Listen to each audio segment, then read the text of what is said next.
Hey, Christensen? I don't know why I keep saying that. Christian, I mean.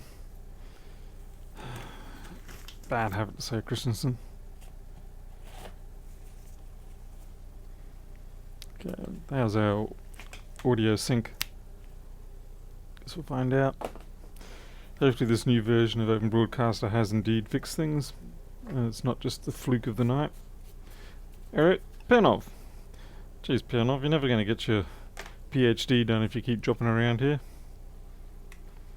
Hey, Pabo. Audio is fine. Good. Alright. And Leroy. Okay. I'm just going to finish off that phone that we had this afternoon that decided to just drop its guts. End up speaking to the client, and they're not too worried about the fact that the phone's dead. They were happy to just have the iPhone 6 working. Although I gotta admit, I'm sorely tempted to pull this board out and have a look on the other side and see just how catastrophically bad it is. But the thing is, I then have to put it back together, and I've got other work I need to get done. So it's a case of prioritizing real work over playtime in this case. What I'm not going to do though is put all the bits and pieces back. I'm just going to put the home button back onto their screen, not bother with the backplate because the backplate was rusted and it was my backplate anyway. Likewise the Taptic engine. We'll just leave it at that. It's going to go straight into the trash anyway, which is a bit of a shame because I could use with another 6S for random parts, but that's the way it goes sometimes. Yes, ZX, the memory did run. So we're going to leave this. This is going to be pre-made for me. And I'll just put theirs back in here. So at least they do have their Touch ID home button. Like I said, this is basically just going to go straight into the trash bin. I really hope it doesn't. I hope that they say, oh, well, is it any good for you? And I can go, yeah, I can always use it for parts. And then they'll hand it over to me. But yeah, can't be guaranteed that. Zaki, did you send that email to me or anything yet? Or are you still just working on that? You might just leave this battery disconnected too.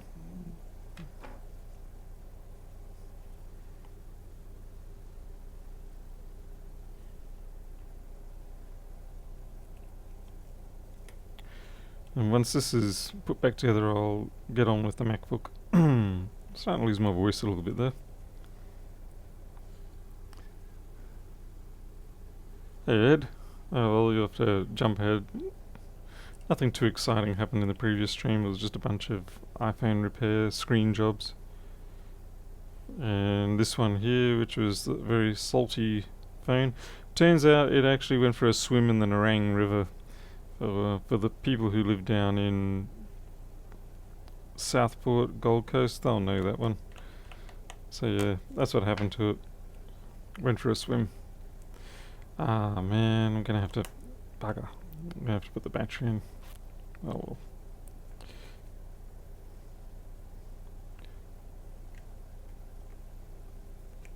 Looks like they get to keep my Taptic engine because I'm too lazy to take it out. Hey Rescue. Hey Marinus DeVault. DeVilt, sorry. My apologies.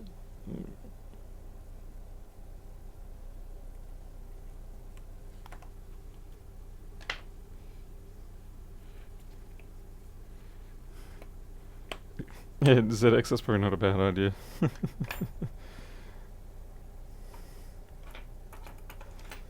I mean, what are these people going to do with them anyway?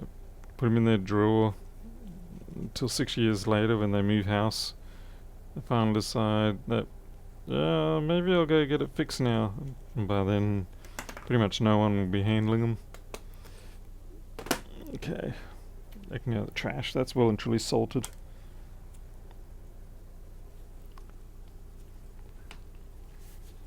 Hey Travis, good to see you. Okay. Hey, Rick Vandermark. Hey, you're right, it's been a while. You know, things have been happening and, well, usual sort of things in life, I guess. Okay, let's see if this thing even starts up. Looks like I need to take out... This is a pretty badly water damaged machine by the looks of it. I'm after T5. Might do it. Yep.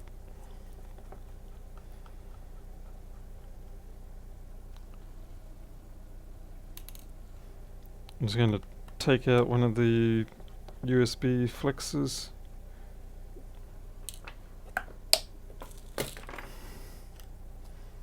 Okay.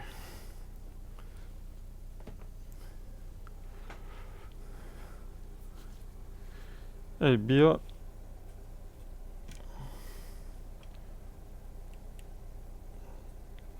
Let's see if we get 20 volts coming out of this thing or not.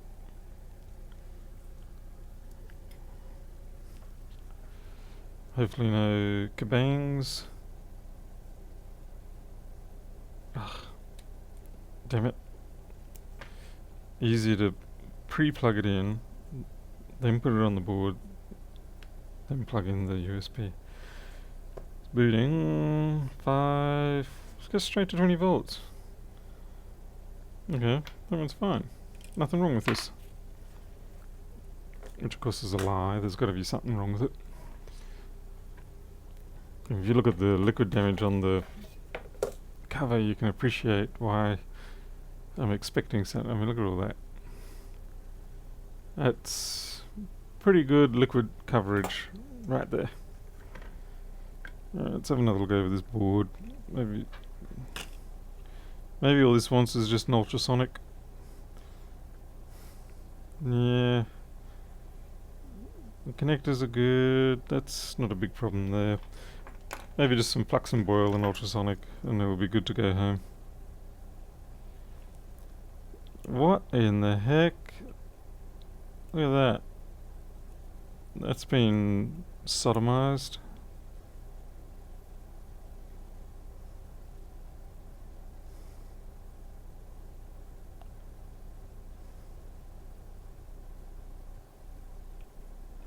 And you can see it's been resting there too, the liquid. Might have been really lucky, maybe this just freakishly, like liquid all over here, but it looks like it's sort of stayed on the top. It looks like it's something milky. Gross.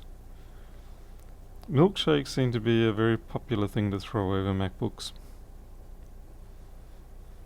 None of the indicators are off. Ooh, a bug. Or rather the exoskeleton of a bug. The MacBook A1502 that I have was actually one that had an entire glass of red wine spilled on it, and it just flooded through the entire board. But amusingly, none of the liquid indicators activated. The red wine just went around every single liquid indicator, but it was absolutely drenched in red wine. Fortunately, I put it through the ultrasonic and fixed up a couple of little bits and pieces, you know, just some random bits that perhaps got a little bit too soaked, and it's run fine ever since. And that was about 2.5 years ago now. I'm not really seeing... I don't even know if I'm going to even bother putting this through the ultrasonic, to be honest.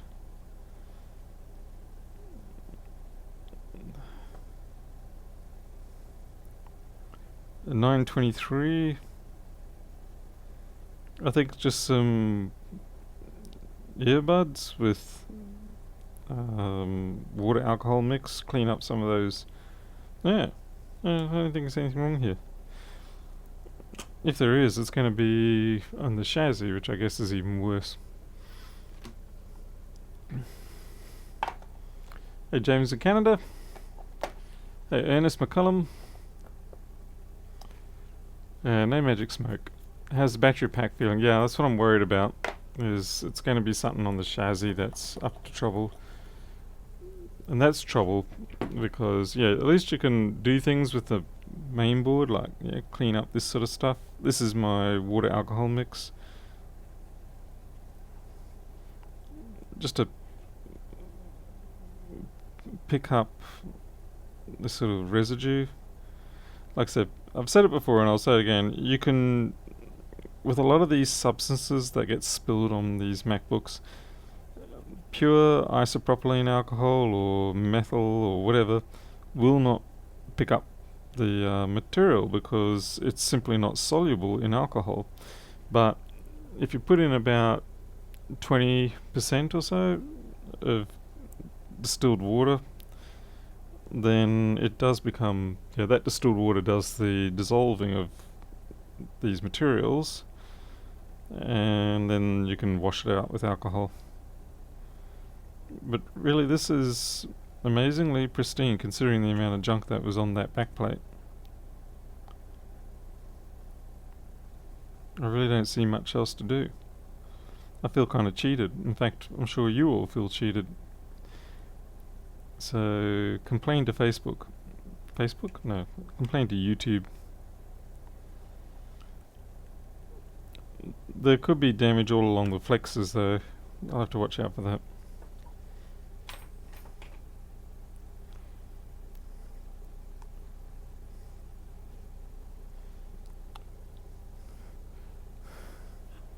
I haven't tried to see how long it takes, but certainly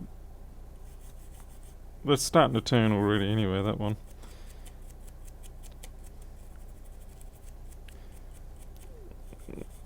Yeah, this isn't even deserving of a flux and boil. It doesn't even need that level.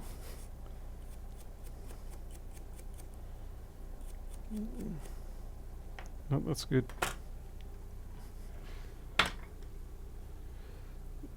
Chip at the bottom, it looked like that, but I don't think it was. I think it was just a piece of junk and I flicked it off at some point. And that's underfilled, so that's not going to get affected. There's really just nothing. There's a bit of random trash.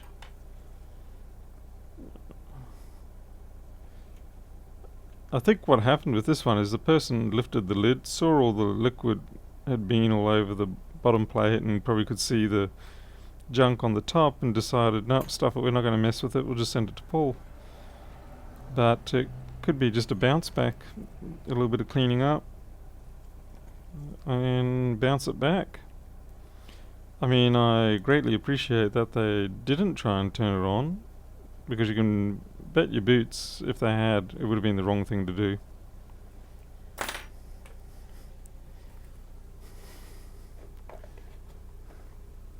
Spilled Bundy ginger beer on MacBook Retina. You're Rick Dangerous. That's a pretty brutal thing to do. How'd it go? Is it alive still, or did the Bundy bear come and collect its soul?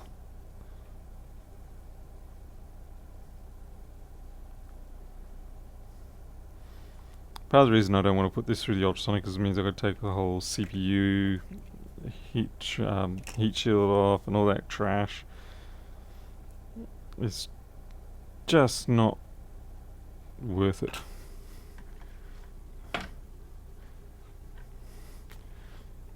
Yeah, what the? Becoming addicted, are you? Excellent. Touchpad went wonky. Oh, right, so you just changed the touchpad and you're right. You really did get off lucky. Looks like the Bundy bear has you in his favour. Alright, let's have a look at the chassis. The chassis might tell a different story.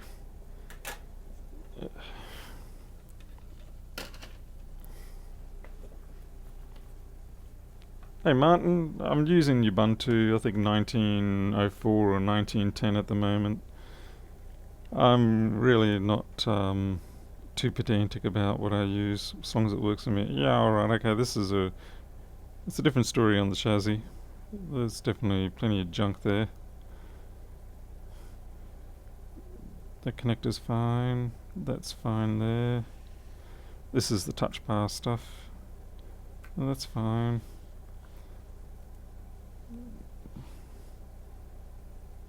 You guys are okay. Battery's okay. Bit of junk there, but nothing to be concerned about.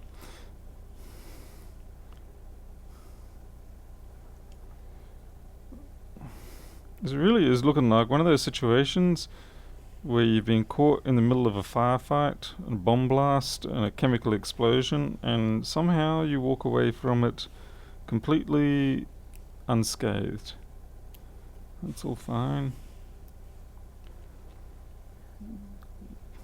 I mean, basically, you just got this here. I'll be honest and say I'm probably not even inclined to actually wash that off. My worry would be that as I try to wash that, it will obviously go into solution, and then it will actually slip in and cause trouble. Whereas if I leave it while it's crusty like this and just sort of dry brush it off, it's not the prettiest, but it shouldn't cause any dramas. Yeah, I think this is like one of those rare victims that don't get hurt.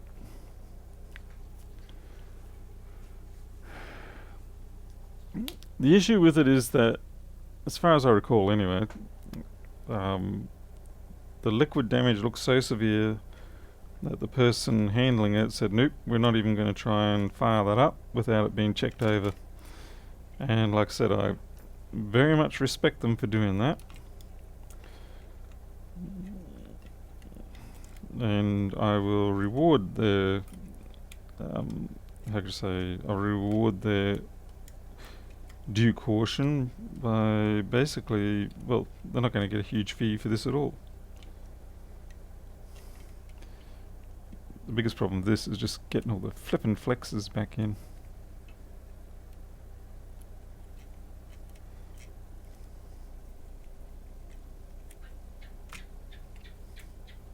And the geckos are chattering.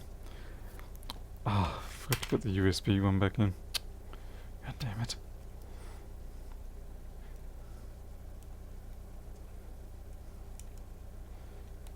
And now it's captured by something. Right. Where did I put that?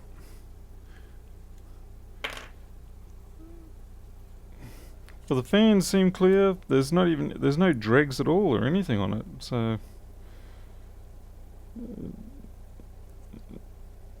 even the USB-C connectors are fine.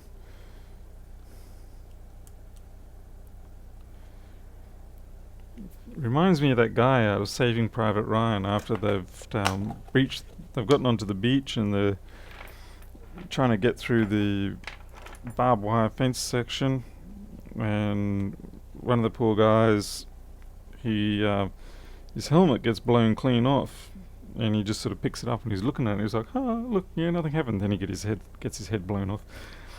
It's not really a movie I can handle watching, I'll be honest. The scene towards the end of the movie where they're in the village and there's that German guy that has an obsession with using the knife, and he does the slow plunge into the American guy's chest. That gave me nightmares for months. Yeah, I mean, I know that's war and that's the gritty reality of it, but dear goodness, for some reason that really got me. And I suppose that was in many ways the point of the movie, is to make you realise just how bad war is. Okay, that screw doesn't want to go in for some reason. Ah, right, okay.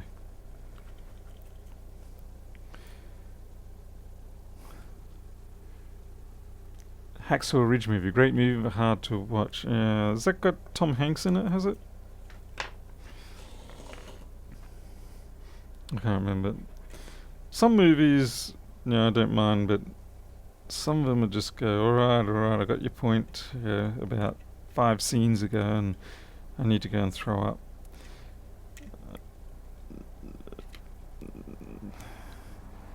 I guess that's the reality of it, You can understand why a lot of those people come back completely, utterly ruined for the rest of their lives.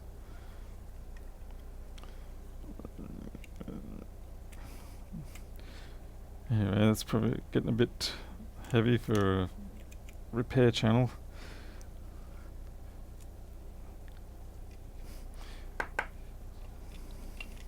Oh, what have I... 10 billion connectors on these things. Oh, great. Trap these ones too. Seriously, what do the people at the assembly plants of these computers use to ensure they build these so quickly? Because it can't be a fast process doing all this sort of hand assembly.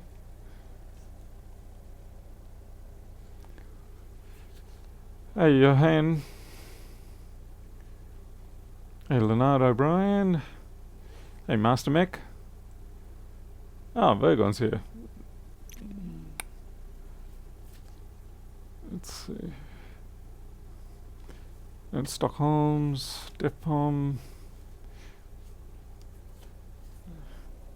Skill, yeah, I guess they must do it enough times that they can just pretty much do it in their sleep. It's still, it's...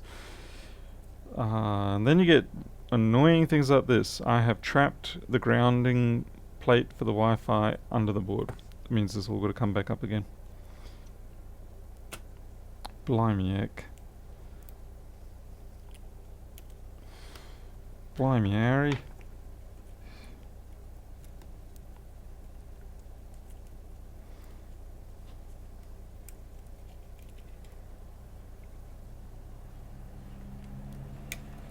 Things like that will drive you mad. And you got to watch out for that stuff, and you can't just sort of fob it over and sort of go, oh, well, it'll be right. It's not going to do any harm. And, you know, it probably won't do any harm.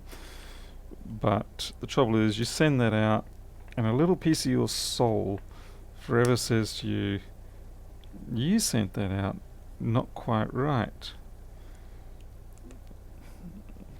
Some things you can do it with, like the iPhone I just did. I'm just saying that because I did it, and so therefore it must be right.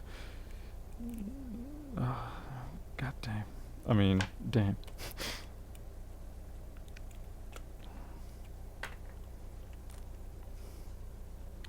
And sometimes the boards just don't feel like they're sitting in right. There's like something's under there. Did I trap a cable? Yeah, torments you for sure.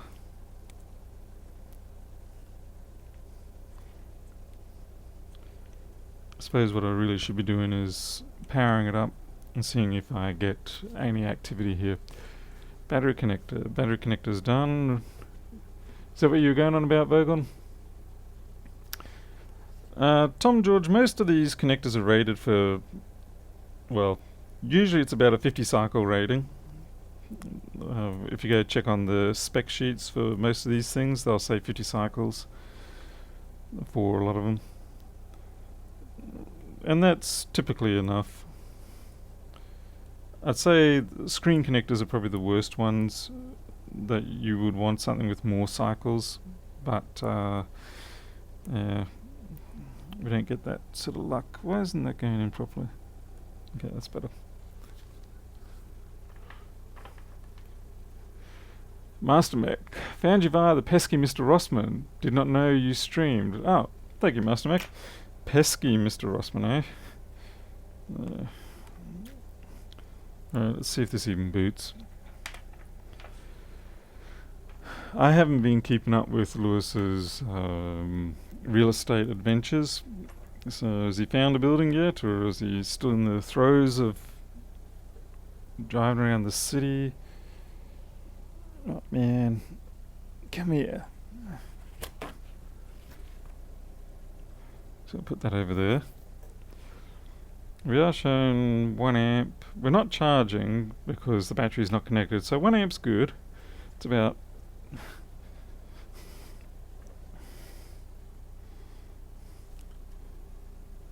He's picky, he won't take any.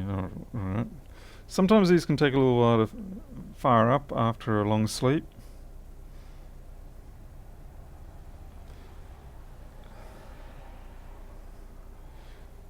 But this really isn't firing up.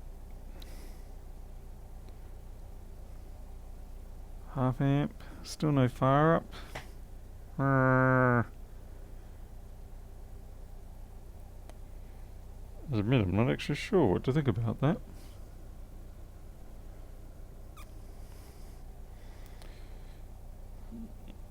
So we've got about 10 watts being burned up somewhere.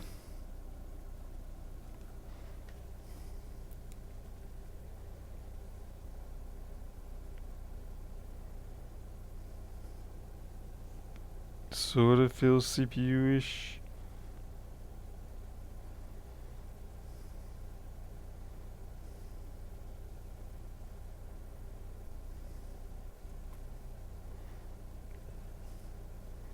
Yeah, that's not good. 10 watts in the CPU area and not booting. That's not a good sign.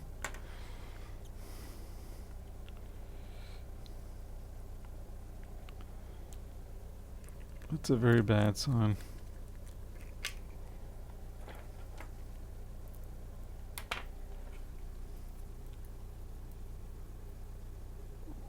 Sarah, whereabouts in the world? Are you in Australia or are you elsewhere? What's the problem with the board? I mean, the 165, I mean, I'm happy to repair those, and I do have chassis that I can test with. But if you can let me know, well, if you're outside of Australia, it's probably not a good idea.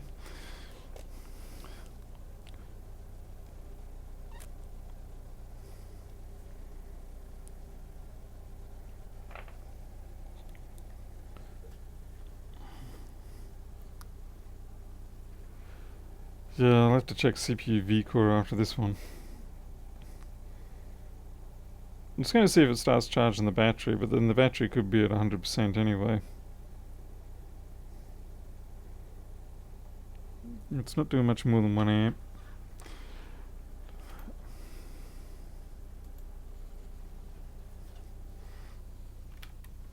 Let's see, Masera is from Romania. Oh, that's too far away. No, you are genuinely going to be better off finding someone locally, I'm sorry to say. The time to get to here in Australia is just too long. And the risk. Believe me, the risk.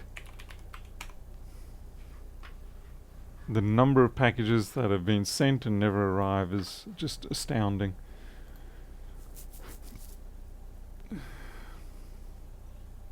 I haven't tried SMC bypass. We are charging. I see now we've got 3 amps coming up. So we are charging.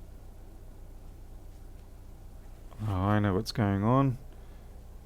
We've got a cracked screen here.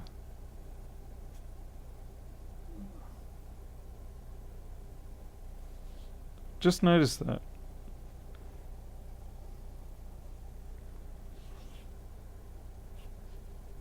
Well, it's definitely not my doing, but...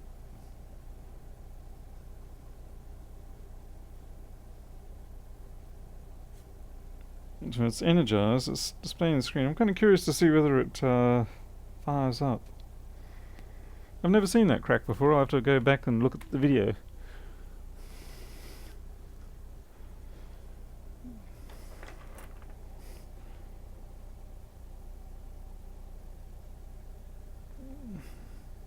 CPU is getting warmer.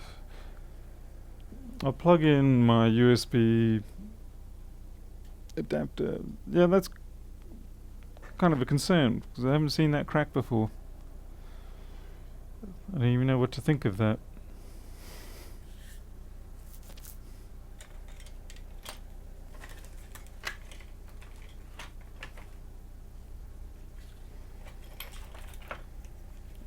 For these sort of tasks, I've got this USB-C multi-port thing, and it lets me plug in stuff like this as well as get the power reading through the machine as well.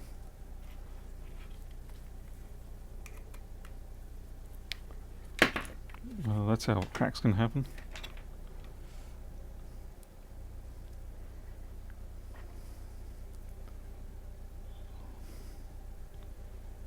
And we've got flashy.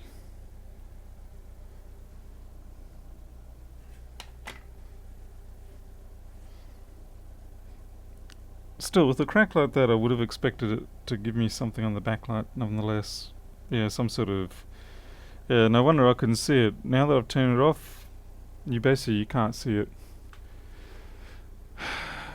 Picked the win for NRL Grand Final. Oh, I don't follow NRL.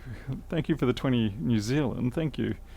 But that's not a sport I follow. What are my options? Give me my options.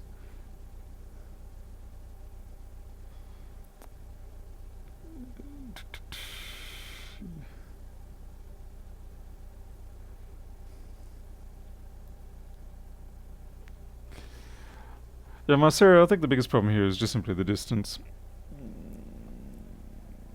Okay, I'm definitely charging. Let's hold down option. Come up.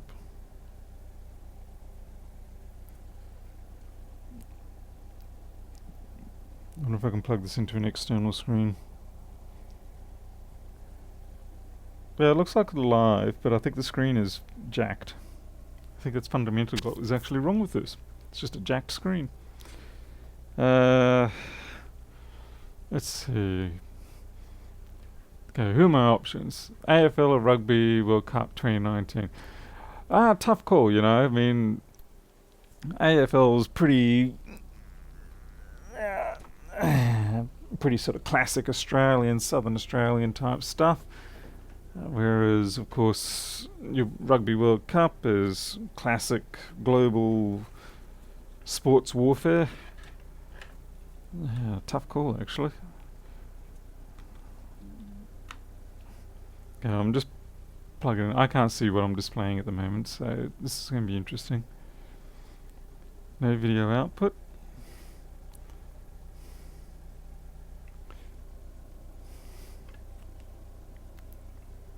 Let's see if this works.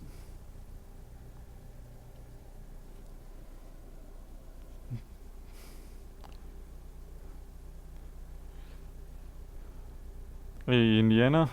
Good to see you guys.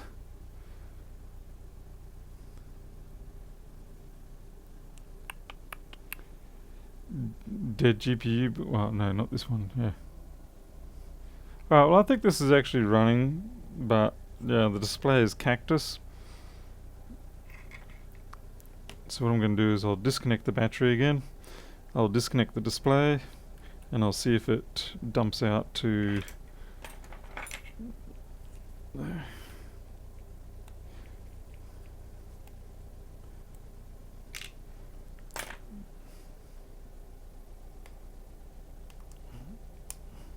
I wonder how I got that crack there. That's a really strange crack.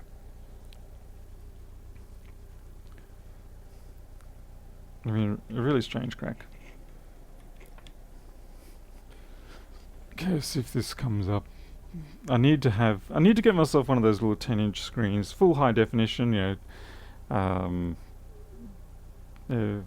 1920 1080 or 11-inch or something like that. Something that I can put on the side.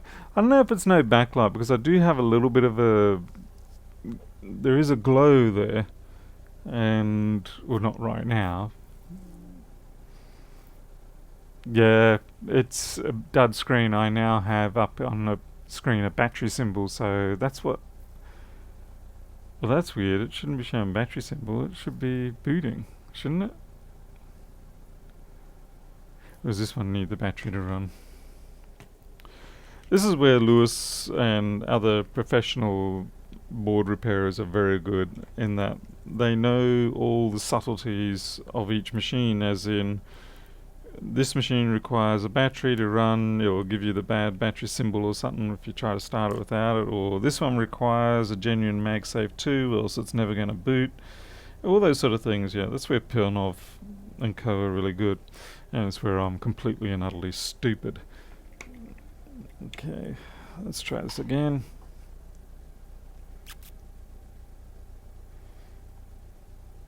Yeah, the crack shows up when the backlight comes on, so the backlight's good, it's just the display's not driving. But of course, I don't know the configuration of this particular display. Maybe that crack is sufficiently... Oh, I've got an Apple symbol coming up now on this screen. And it's booting.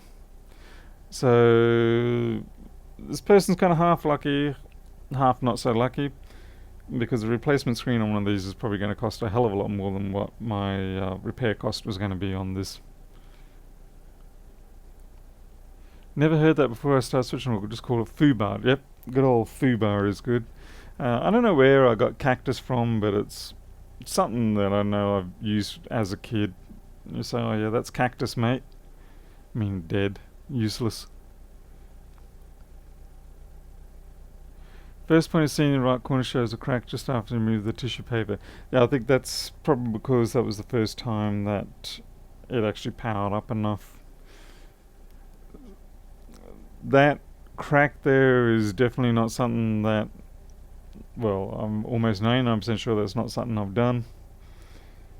It's been in its storage container the whole time here, so I would say that it's could have been shipping. But wait, remember, we saw that pogo pin that was bent on the main board. So this has taken some sort of a hard ball, caused that pogo pin to bend and caused the screen to crack.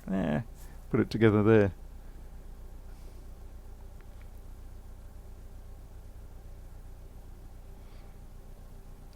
If you had more input of broken products, would that help you in your fault finding skills? Yes and no. I mean, certainly a lot of it's an experience-based thing, so yeah, I'm dealing with more broken things. As long as you can find the fault, that's the other thing. You've got to be able to find the fault. Yeah, they'll help, but at the same time, you can also end up just wasting your time. If it was warm when they spilled the liquid, it could have caused a crack. Maybe, although this does really seem like it was a pressure induced, maybe on the back of the chassis or something. It's hard to say. Could it be the customer thought it was liquid damage and it was actually a stuffed screen? Quite possible. Quite possible.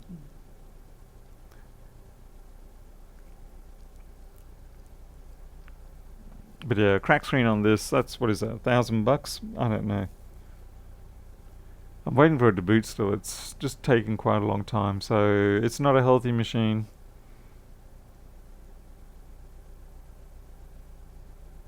Hey Peter O'Keefe, good to see you. Thank you, Ernest. Yes, hit the bell to get notifications for future ones. Maybe, because YouTube, in spite of hitting the bell, seems to always not deliver on its promises. I would say get the data off this machine and move to a new machine. That would be my brutal diagnosis at this point. Mostly because we've got liquid damage, we've got physical damage. It's a case of if you have one or the other, you can usually deal with it. But when you've got both, you wonder how much of a risk you're putting your client through. And this is booted up to just a login screen, so this hasn't even got any OS, so to speak. Not a login screen, a language selection screen. So I don't know what's happened with this. It doesn't look healthy or happy. At least we know what's going on, but I'm not fixing this.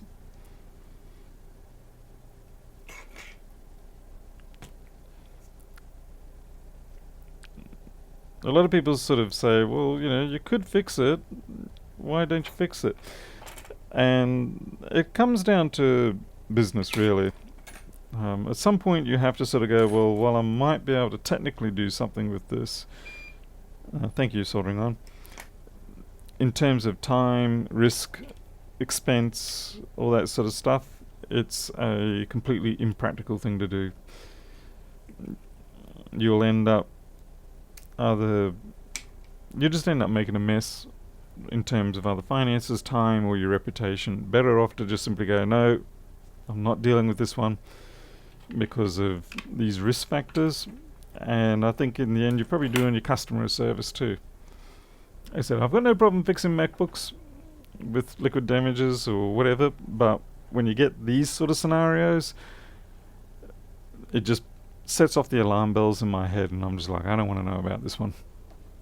Now I've got to plug my HDMI back in because I don't have a switcher, and now I've forgotten where my HDMI port is.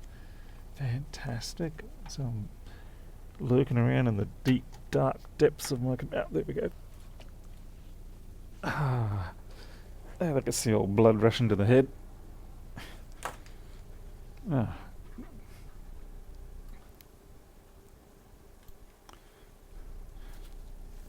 Hey ZX, good to see you. Alright, so what do I do with this now? Well, I'll put all the parts back in. I'll leave the battery disconnected. Yeah, it's just... Yeah, particularly with the broken screen. If there's... The biggest weak point I think on MacBooks is their screens. When they break, it's so hard to make it economically worth actually reviving them. I mean, even my beloved favorites like the 1466 or especially the 1502. 1502 is just a train wreck. Why do I get the feeling that's not in the right spot?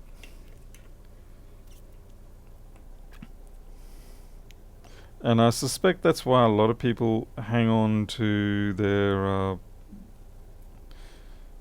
Man, don't you love it when you can't work out how on earth something was meant to go down? It's why a lot of people hold on to their... What do you call it? A1278s and things like that. Because screens are cheap. The drives are cheap. Yeah, everything's still cheap on them. Is the T3 the right one for this? I guess I'll find out. No, that feels... Yeah, T5 feels distinctly too big, so T4 maybe? T4. Hey, Nuts and Proud, good to see you. Yep, looks like T4 is the win. Yeah, yeah, they'll probably power it up here and off and see the crack and go, no. We respectfully decline. Now get out of our store. By the way, buy an iPhone 11.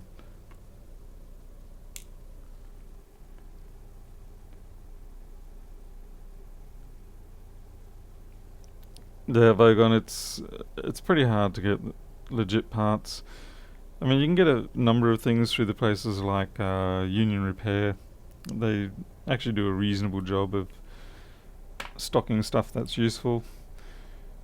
But I would say certainly when these MacBooks get their screens busted or their drives die, then that pretty much puts them in the trash.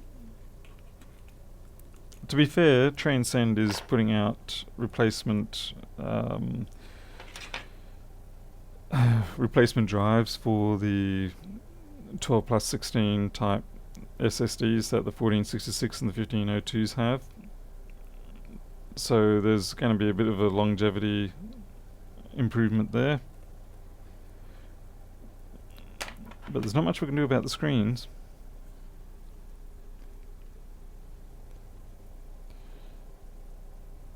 Yeah, what happens when they open it up and they see all the liquid damage there?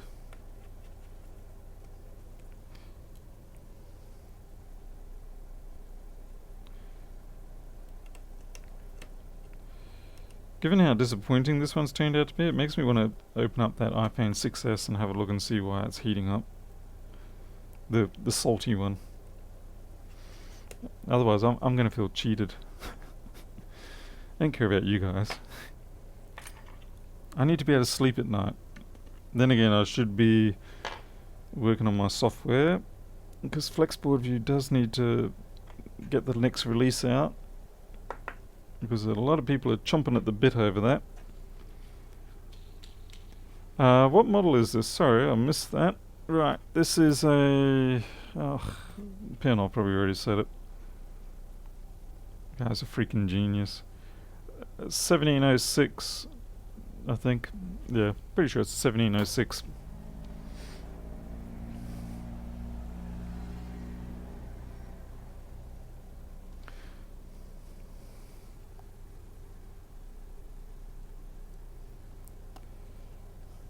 Yeah, I've seen you can use those adapters, but Transcend now has them as actual direct drop-in, no modifications, nothing. You just buy the drive and away you go.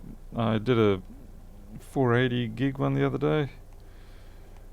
It was nice just being able to pop that in and drive off. Especially too that I'm getting a lot of the Samsung controller ones failing on me now.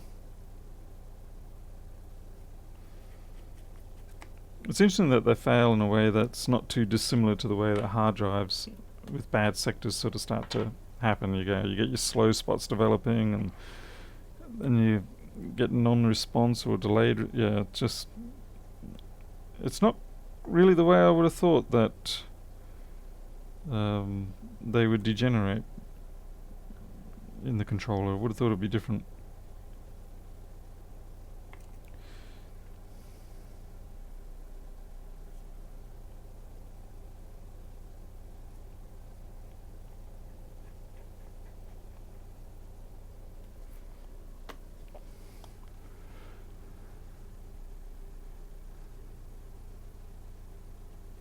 Oh, Stockholm's alright. Well, I'll pass that information on and see if that's useful. You may actually help. It's not going to be something I can do, but I'll pass it on to the shop that's handling this one. Maybe they might be able to save the situation. I'm kind of curious about the data in this because, like I said, it just isn't there. And it's going to suck if that was something. I don't think it was something I did because it just booted like that. I don't want to have two jobs in one day, turn up with no data. That iPhone, that iPhone 6, I think if I got it to boot all the way, it probably would take me through the data recovery process that you sometimes get with them. You just put in your PIN code a couple of times and then it starts to recover the data. I don't know what drives that. I don't know how it gets into that situation. That was the wrong screw in there. This is the right screw. At least I think it's the right screw. I'm almost certain it's the right screw. It's got the little recess there.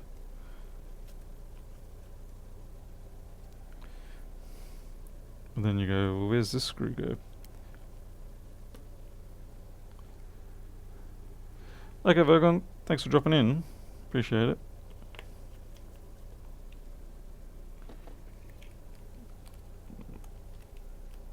Oh, jeez.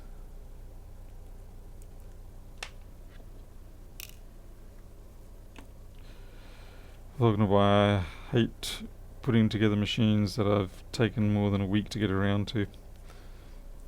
You always forget where the damn screws go. Unless it's something like a 1466 or whatever. Hey, Warren Stamps. Well, good to see you caught me. Damn it. T3 or T4? Try T3.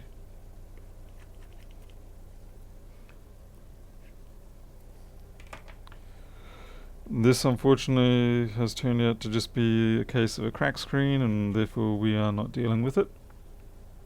I don't do screen replacements and things like that simply because I just can't carry that sort of stock. It's expensive stuff. Alright. Losing track of the screw situation here. I'm resolving it by the process of elimination. I sort of grab the screws that I know will fit for a particular thing and put those in. Yeah, you guys don't feel like that's right there. And then whatever's left behind I know belongs to something else. The other problem that I do get is that sometimes these machines arrive with the parts already partially out, and so what I need to do is have a machine that I can put every device into, and it does like 30 or 40 photos of the whole lot before I even start.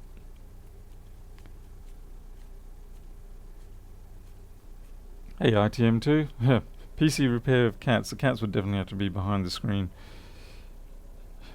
That would just go very badly otherwise. They'd be up on the top here. And that's not even considering the health risks to them. Okay, Kristen. No, I'll see you in the next one. Good luck with whatever you're about to embark on.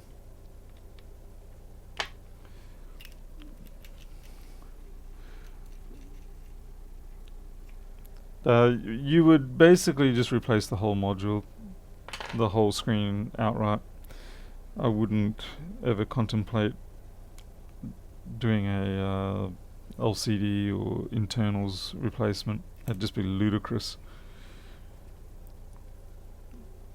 That's the other thing. I mean, you might be able to, say, pick up a replacement internal panel for, I don't know, 300, and then go, that's fine, we'll just replace it.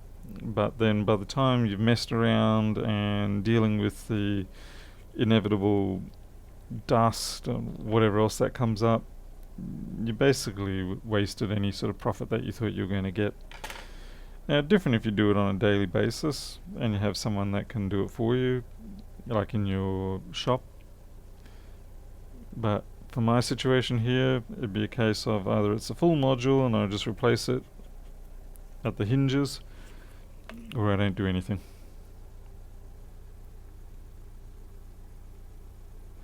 Use a photocopier. Yes, I will throw a phone at you. Now, speaking of real estate and things like that, the next plan I've got on my head, because I didn't end up managing to get that house, or we changed our mind, to be honest. We looked over the place, and although we were able to look at acquiring at a comparatively good price, the trouble is that the building that is on it, the existing house, is basically needs to be demolished, and it's got asbestos all through it, which means that the cost of demolishing it, instead of being maybe a more typical 10 to 15,000, would be more like 30 to 40,000, and that all of a sudden changes the value of that property from being a good bargain to have to a money pit, because that would just be taking you back to the bare land, and then you've got to build on top of that again, and so we couldn't really make that work.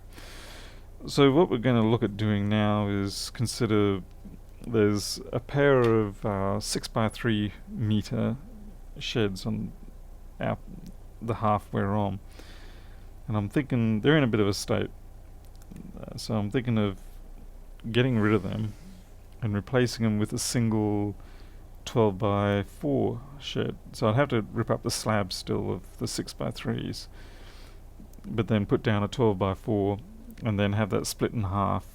So then I'll have two offices of 6x4 each, which is a really good size. It would certainly allow me to move out of here. And it would just, I don't know what the cost is going to be like. I'm sending a quote, or getting a quote done up. I'm kind of hoping it would be in the low to mid 20s, but I have a horrible feeling it's going to be more in the mid to high 30s. In which case, then I've got the situation where it's like, well, back to the drawing board, as much as I don't want to, but you can plead and dream all you want, but it doesn't make things magically happen. We don't have magic wands. The closest thing we've got to a magic wand is wads of money, and I don't have that either. And the only reason I don't have that is because instead of having the entrepreneuring spirit and getting other people to do work for me and doing that sort of thing, I tend to rely too much on what can I do. So I'm inherently limited to myself in my earning capacity for, like, well, how many MacBooks can I do in a day? How many iPhones can I do in a day? And so I am my own limitation in this respect. But I kind of sidestep that by the fact that I do the software as well. So we've got Boardview. I used to have other packages, but I've since shut them down.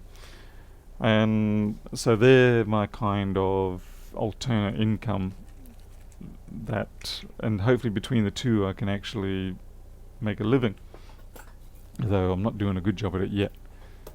It's the same model with liquid damage, and keyboard is also bad. Add up, exactly. If the keyboard on this could easily also be no good, and that basically becomes a bin job, and it's really sad because it'd be nice not to have to bin job all these, but that's what happens.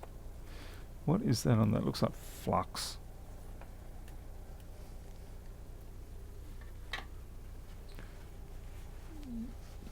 So over Travis has a 1286. The battery is discharging. Pardon me. It gets kind of hot over it. Change the battery. Well, battery's warming up when you charge or discharge them is pretty normal. Although it would mean that it's probably a bit of an older battery, because that's the internal resistance of the battery causing that.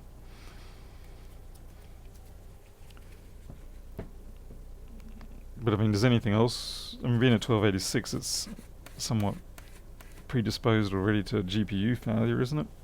Unless it's a 3330.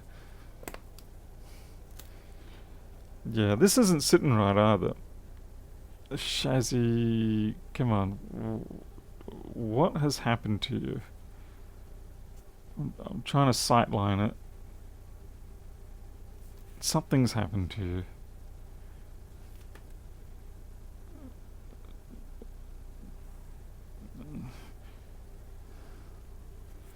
So reveal your secrets.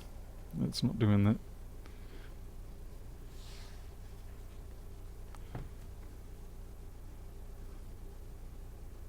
Hey Steve K. Thanks for dropping in.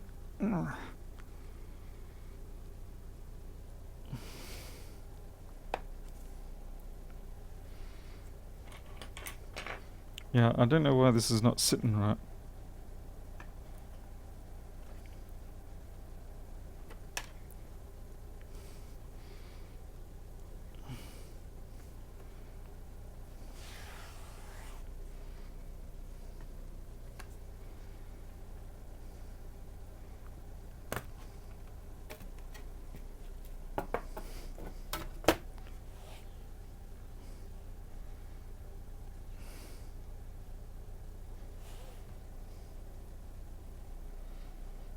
Battery isn't inflamed.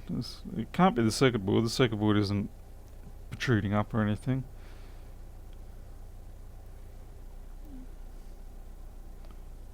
The pogo pins are all pushing down. Okay. The chassis. Okay, this has got a bend in it. This itself has a little bit of a kick, so that's what's going on there.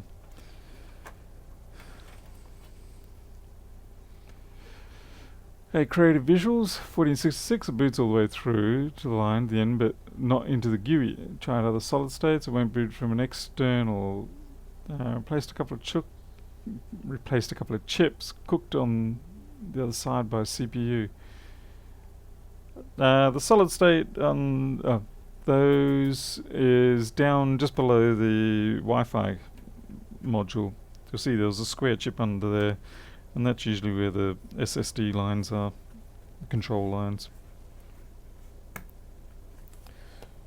But if you have a look on the board view, you should see it pretty easy. It's not really overly hidden or anything like that.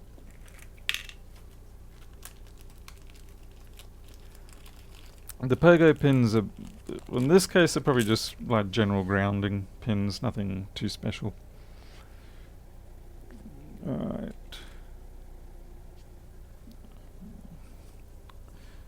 Let's see if this is the right one. Are you the right one? Nope, it looks like you need to be a bit bigger. 5PL, 6PL, 4PL, 3PL. I guess we'll try until we can't fit anything bigger in them. Go to you, get 3PL, we'll try 4PL. I haven't used these drivers for the case pentalobes before, so it still feels a bit sloppy on 4. 6, 2, so let's try 5. Yeah, I'm missing one of the screws too. And I know it's not me because everything just goes straight into, okay, it's definitely 4. Everything just goes straight into the containers. There's no languishing around. So if it's Not in the container, it didn't come in with the computer.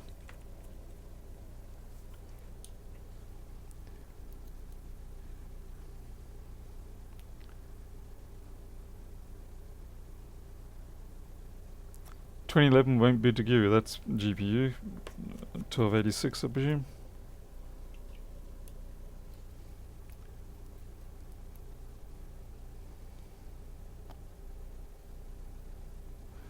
Why on earth would YouTube stop that show?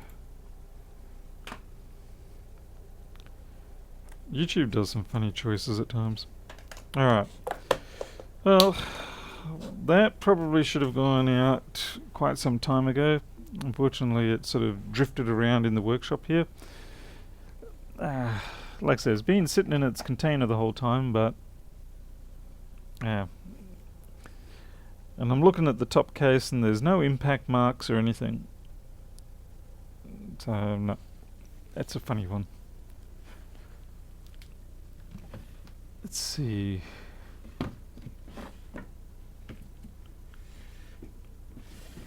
Sometimes you get bad runs of machines that you just can't fix, and I feel sorry for the poor chap that's been sending me these particular ones, because it's been nothing but bad luck. And he's really running short on. He could do with a win, but looks like I'm not giving it to him this time either. Okay, what have I got here? I've got one very no. I'm not game to even look at that. Sorry, I'm just digging around in my options here, looking at what else I've got. A1534, I've got nothing for that.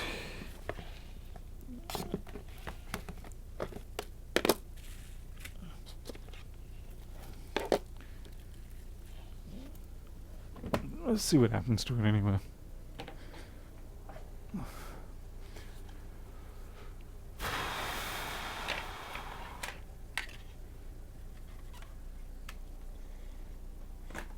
Definitely do not have high hopes for this. I'm trying to remember what's wrong with it. I think okay, Pernov might know what happened to this, in the sense that, as far as I understand, the flex was reversed, the keyboard trackpad flex.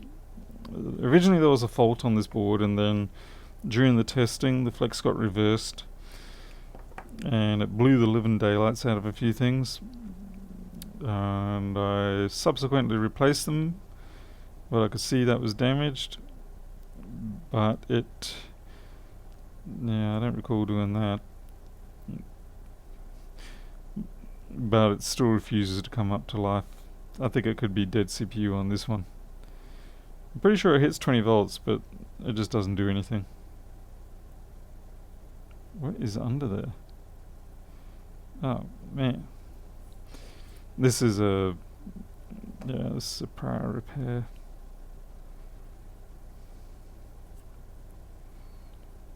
Let's see what it does with 24. But yeah, I'm pretty sure this is dead. As I say, a dead book.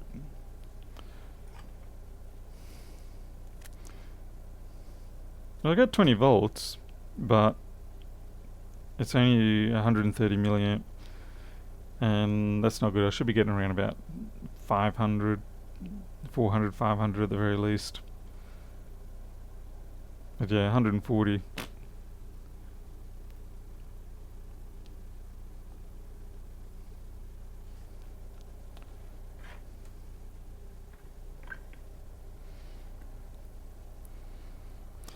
So I guess the question is, in my mind, was this dead before the flex even got reversed? And I'm thinking it probably was.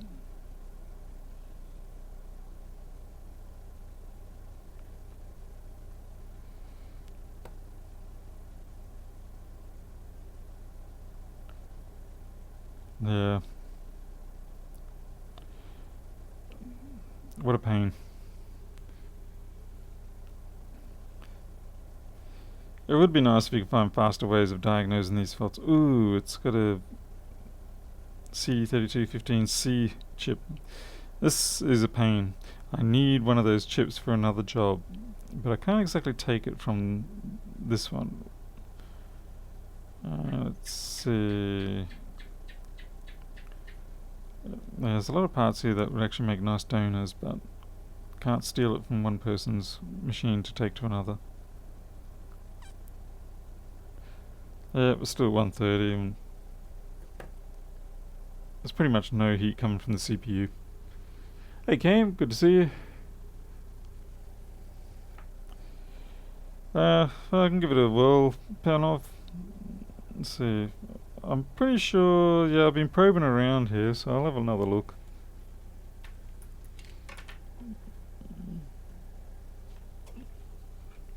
Okay, it looks like we're alive there. Let's see, it's found our ground. 0, so yeah, that's right, we've got 0 on our output. Let's have a look at the resistance.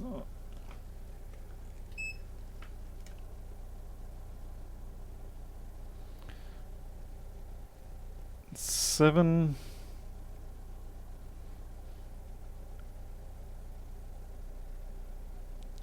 8. This should be similar.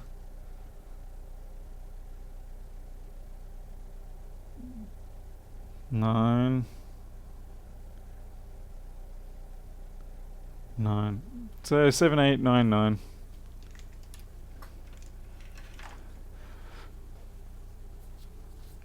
Hey, on YouTube. I'm surprised you're liking this stream because it's a pretty dead one. Not really achieving anything at all. It's pretty much a goner. So, what do you reckon we should do? I think we should have a look at this salty iPhone 6s. I don't know if we should. It's getting late.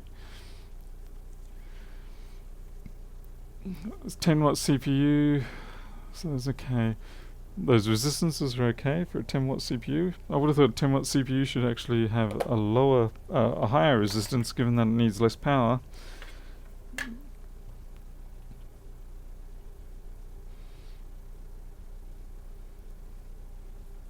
The butcher phone, yes, correct. The butcher phone that went into the Narang River. Alright, let's pop it open and have a look. Why not? It's not like I need sleep or anything. No, none at all. My role here is to entertain you. Let's have a look at what's going on. Hey, Mr. Gene. So we've got Vogon saying go to sleep. It's 5 minutes to midnight. I don't get much sleep because the rat and cats tag team and keep me awake. I should rather say I get to sleep through it, but my poor wife doesn't. And then when she doesn't get to sleep through the night, then understandably I have to there are consequences to that. And it's just frustrating because, like I said, we built the cats a nice nighttime courtyard, something even I would have to be in if I was a cat. And the little rat bags are just not happy enough with that. But no, we want it all. We want all the yards to run around in because we want to be free. And we can't really do that because if we give them full access to all the yards, they become out of earshot from us. Yeah, and the risk factors are too high because we are in the semi-wildish area here, which means there are things roaming around at night. And even though they're in the enclosure, that's nothing to say that things can't get into the enclosure. Like, what happens if an owl flies in and gets trapped and can't get out, and there's all sorts of drama. We also have the problem with stray cats trying to pick fights through the mesh that makes up the fencing. So yeah, there's all these things. And the nighttime courtyard that we created is really nice because it's got the house on 3/4 of the area, and then it's got the existing enclosure on the other side, and we've only got a very small section that is sort of, you might say, exposed with no double barrier, but that section is pretty close to our bedroom window, so you know, if anything goes amiss we can hear it straight away. But no, the cats are ungrateful little bastards.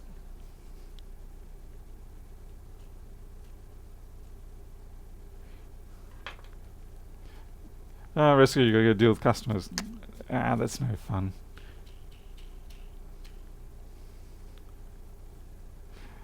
Steve K understands, yes.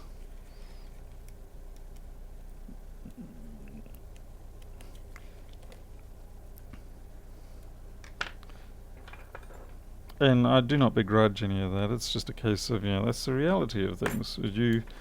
Once you get married, there are certain shifts in your priorities that you must adhere to, otherwise you will not have a happy marriage. And so you have to decide, do you want a happy marriage, or do you want a screw that's rusted and jammed that you can't get out without some extreme activity?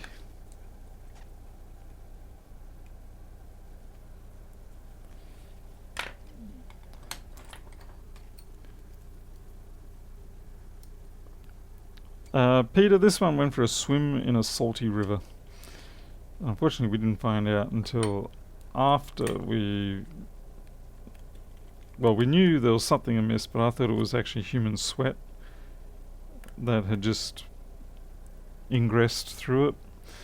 But when I spoke to the person, it turns out, nope, it went for an actual swim.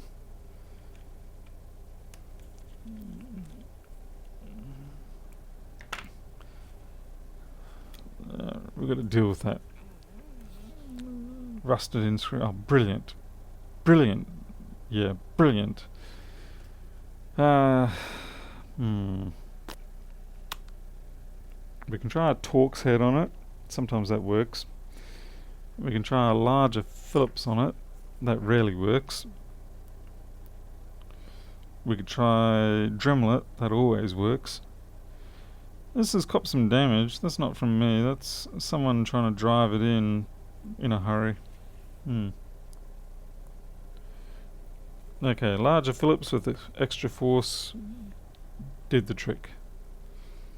Doesn't always work like that. More often than not, it just gives you an extra round screw. Hey Cormac, good to see you. Yeah, sometimes the Torx head will work. The extra points will provide the bite you need to get it to start turning.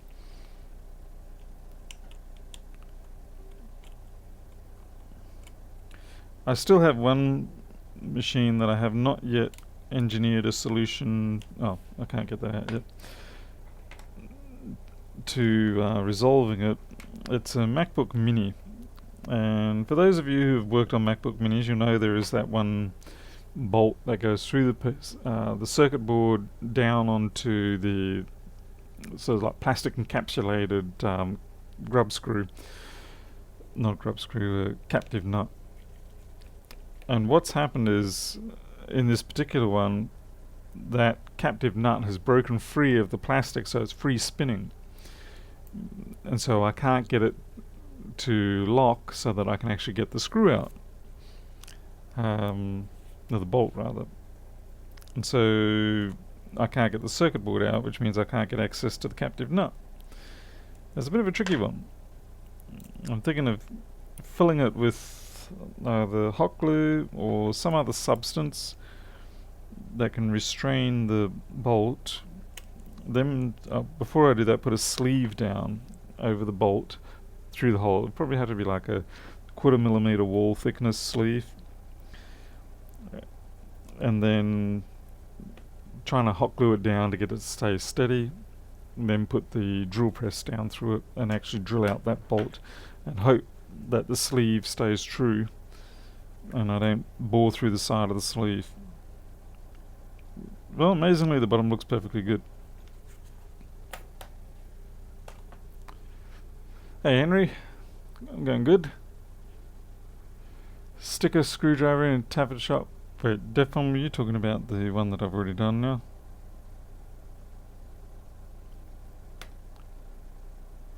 Well, I'll be honest and say that name looks perfectly healthy there. Let's power this up and see where it gets warm. You already know we're not under pressure to get the data off this because the person told me that they'd already backed up at some time earlier, which is nice, very nice. And the phones are right off, so really this is more of an entertainment toy for us. As long as we put it all back together so they can throw it in the trash tomorrow. Okay. Power. Okay. Have we got another one that's doing that weird cycling again?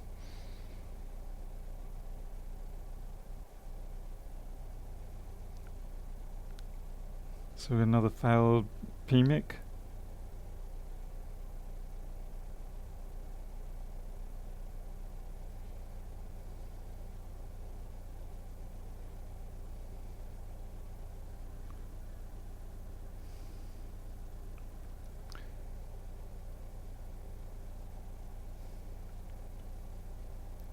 Because if you remember the one we did the other day where I had to race off and get the data off it before it died, it too was heating up, kind of like this, and then it just gave up. Okay, now I think I've got some heat coming up here now.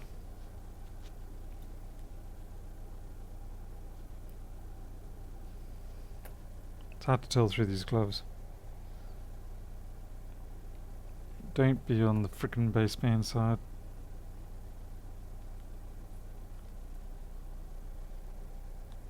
But it's certainly not booting normally. Peter, yes it is from this morning's stream, yes. Try to pull the screw up using small cutting pliers while unscrewing it. If it's not really tight, the bolt will lock under the board. Yeah, I did try that, Pernov. I've got a blade that's like a C cup or a fork, and I can slide that under the head and do the technique you're talking about. It didn't.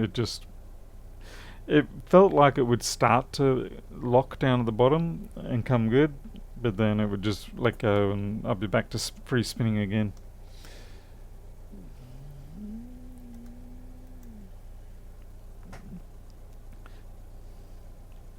Yeah, certainly that is a technique that often does work. You're absolutely right.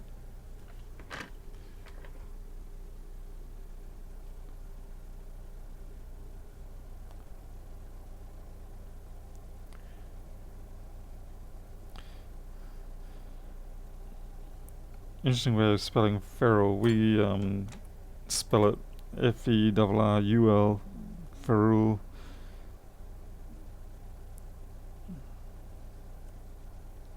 So that also is another thing. That's like an open cylinder that you can terminate cables into.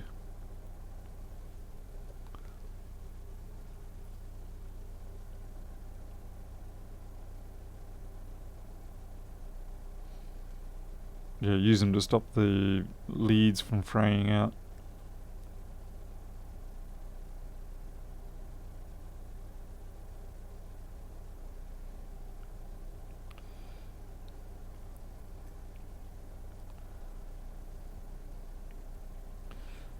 Like I say, I am curious that this one has died in a very similar way, but then you do often get cases where two things can have very similar symptoms and very different causes. Yeah, tore the frickin' shield. Good on you, Paul.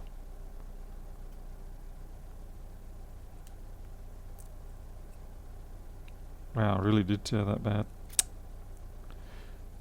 I blame you all.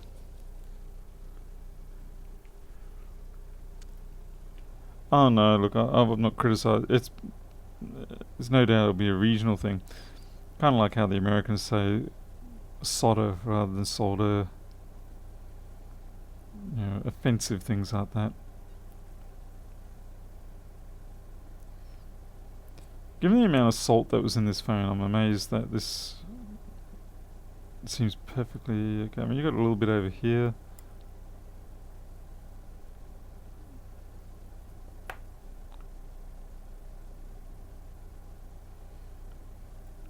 And these things can do weird stuff, but I'm not expecting it. What's under here?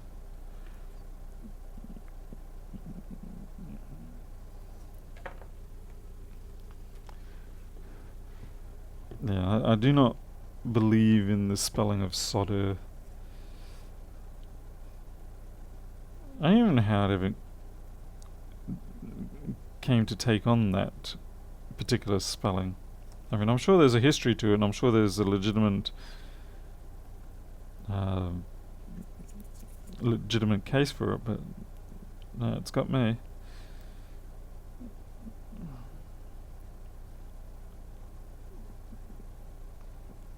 Well, amazingly, this is actually very good, very pristine looking board in spite of all the salt that was around it. I'm just killing all the foam on it. Sure, why not?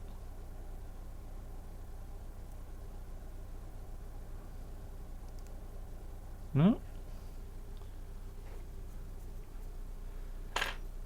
You are correct, Greg. It was around the battery side, yes.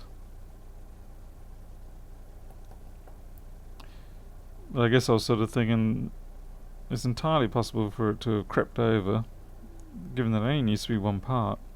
But this is legitimately pristine. Other than just these tiny dregs here. I'm not sure I can hold those tiny dregs to account for that behavior.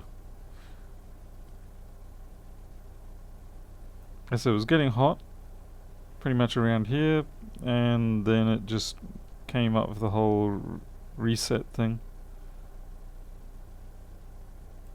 Ah, flippin' heck. I'm just ruining everything tonight. I'm glad this is a dead phone.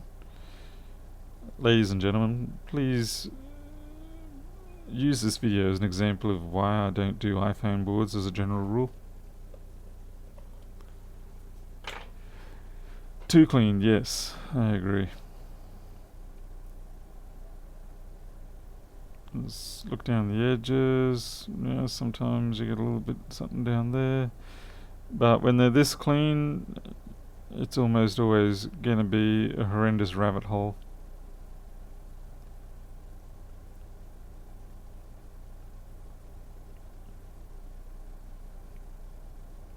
I highly doubt it'd be TriStar. I mean, there could be something down here, but this edge, there's no indication of any sort of liquid heading into that area.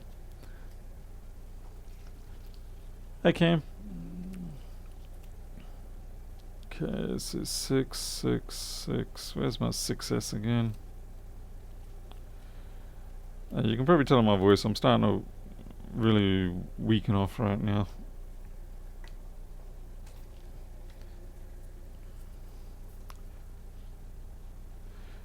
Well, the corrosion damage is on the other side of the board. That's the thing. It was on the battery side, like the battery outer edge. It'd be a laugh if it's actually that's faulty. That would be a cracker.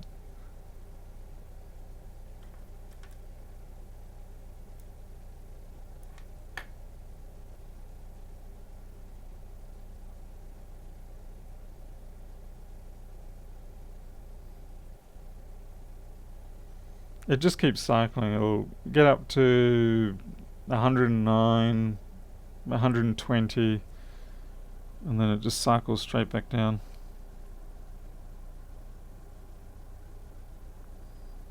So there could well be a short somewhere, stopping it from progressing any further.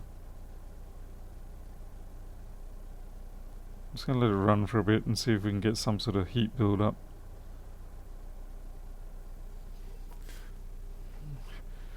Might be worth checking the NAND power lines, I agree, yeah.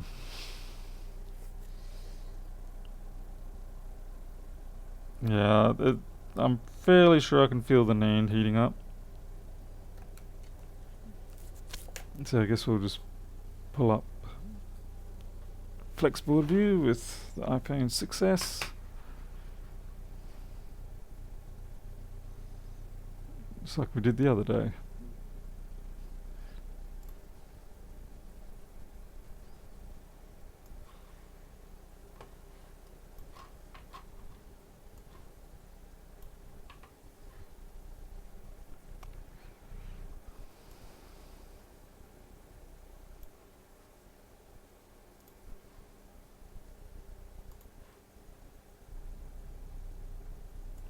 Yeah, I've got to put my multimeter screen somewhere. Right, that'll do. Alrighty. Check see if VCC MAME should, I expect that to be a bit more constant, wouldn't you? Rather than cycling like that.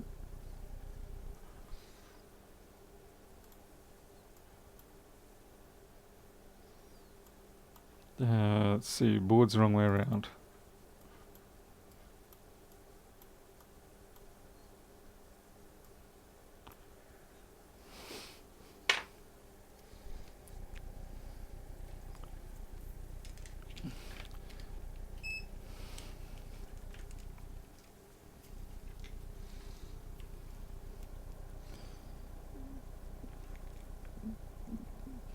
It's the other way around, Paul. Let's see if we get any shorties.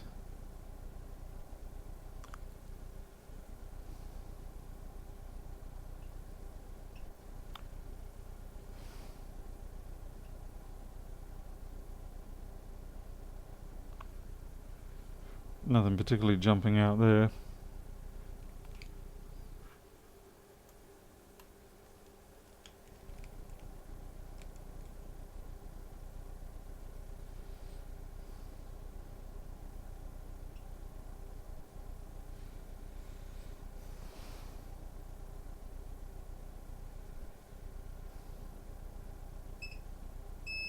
Oh, that's ground, so we're let's see, inner two there. No, the inner. Nothing coming up there. At least not on the major ones.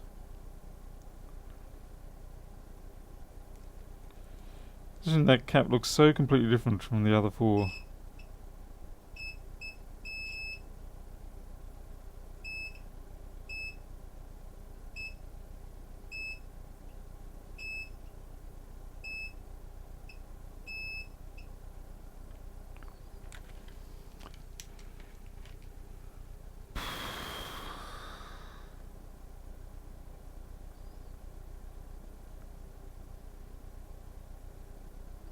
Yeah, I'm fairly sure that's warming up.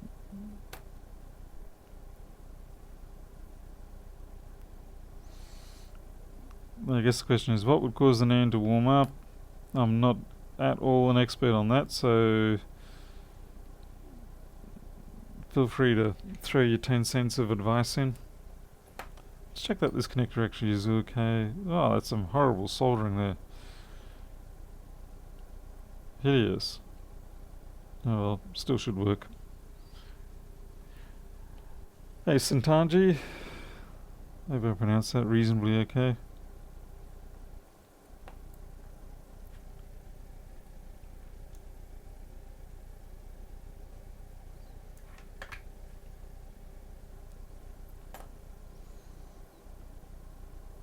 Let's check the voltage as well. It's running like this.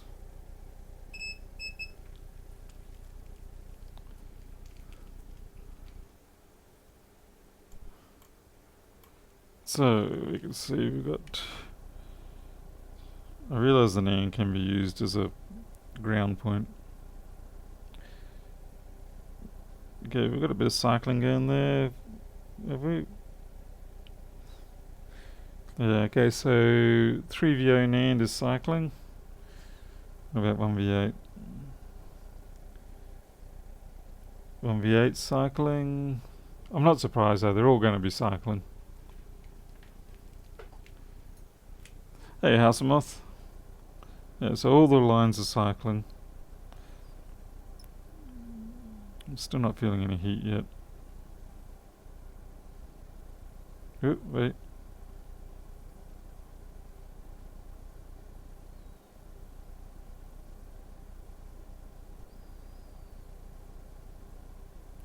It's just frustrating that such a pristine board would do this.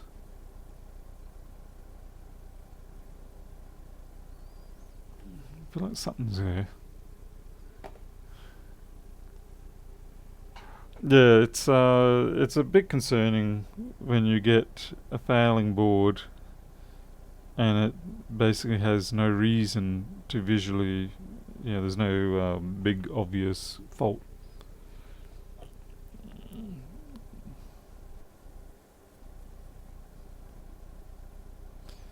The other problem with the iPhone, the density of the parts makes it quite hard for me to spot any heartbeats.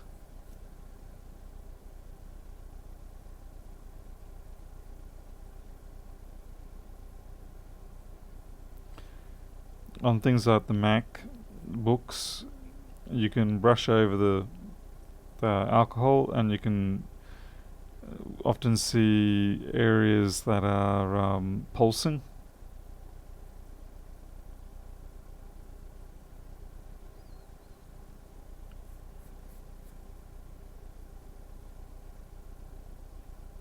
And that'll be your typically shorted area. Hey, fixing things. Hey, fixing things. This is a different 6S. Funnily enough, the same pattern as the last time. Cycles.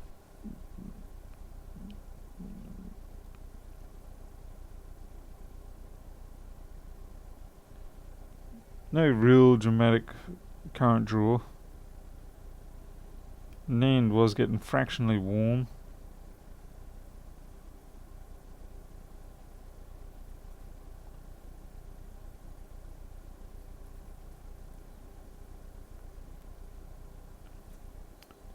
That's about it. And it just sits here and it goes 120, 80. Yeah, nothing dramatic, nothing for long. All the rails are cycling. Does it go? No, it's not in DFU.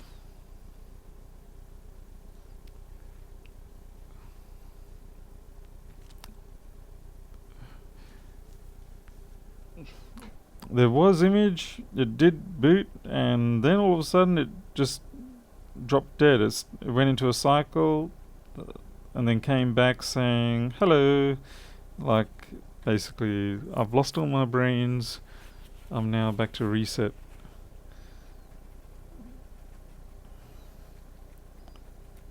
I said, I'm very unfamiliar with these types of faults. All the more reason, whoa, what is that? See that bit of solder down there? It's quite possible I actually dropped that in there. NAND 3 volt. Yeah, we did have a look at that, and we get 3 volts, and it just dies and comes back, dies, comes back, dies, come back. I'll show you again anyway. Okay, power.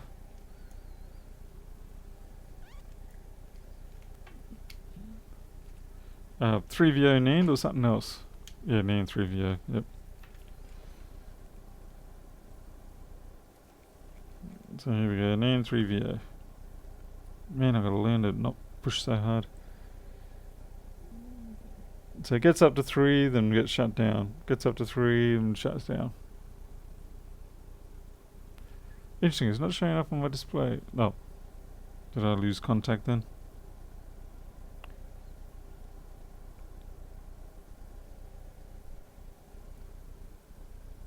Yeah.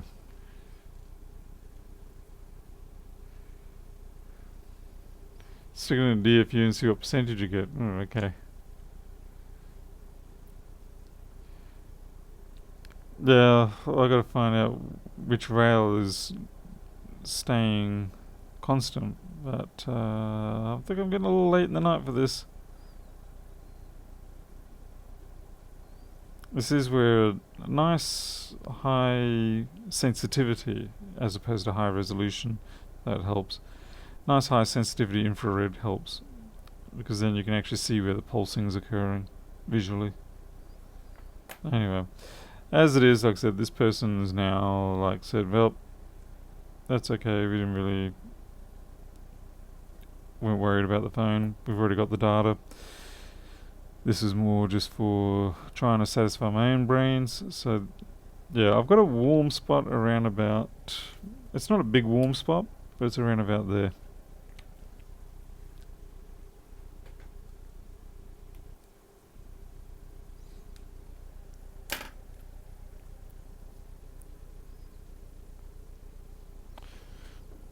Yeah, it's cool enough at night. I might be able to get away with this. Is Wi-Fi I see hot? Nope, not this time.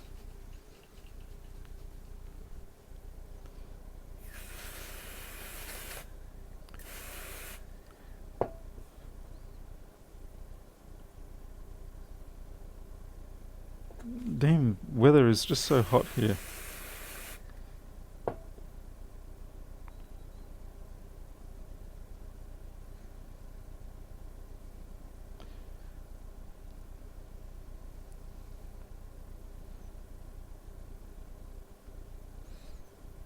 No, the ice doesn't hang around long enough for anything to show up.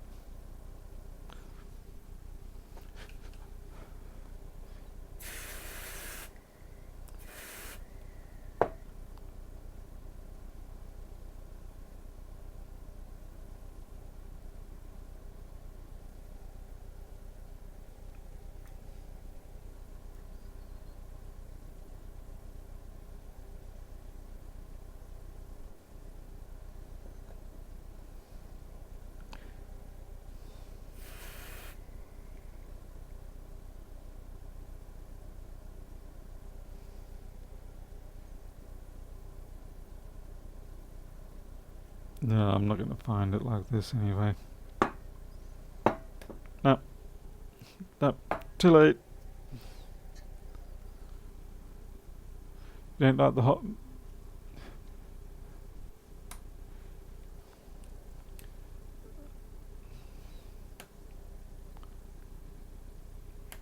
There's no early point. Unfortunately not. Let's see. What are you saying about the pins? So what do we got? Okay, I see the 1v8 and NAND there, and there's sort of nothing else around here though. This sort of like this area, it's just the NCs, but then we don't know what's actually on the wafer in that area. Alright, well it's gotten a bit wet now, so no, this is going to definitely be a thumbs down stream, I'm afraid. Midnight, I'm going to become a pumpkin, and so you all have to go thumbs down on the stream because Paul didn't fix squat tonight. And now I've got more work for me to do in the morning when I get up, so that when the person comes to pick up their phone, it's all back together. I'm not putting it back together tonight. Ah, great. Even my glove just ripped. Fantastic. Alright. Well, thanks for all sticking around for this rather uninspiring stream. But unfortunately, this is pretty much what it's like most days as a tech, for those who aren't involved in tech.